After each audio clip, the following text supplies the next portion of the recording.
కొణిదెల పవన్ కళ్యాణ్ అనే నేను శాసనం ద్వారా నిర్మితమైన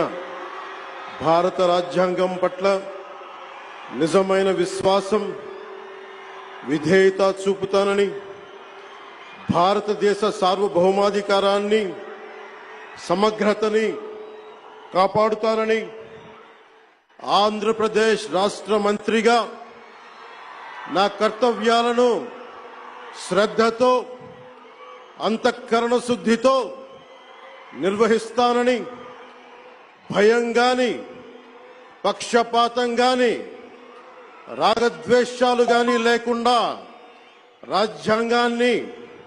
శాసనాలని అనుసరించి ప్రజలందరికీ న్యాయం చేకూరుస్తానని దైవ సాక్షిగా ప్రమాణం చేస్తున్నాను. నేను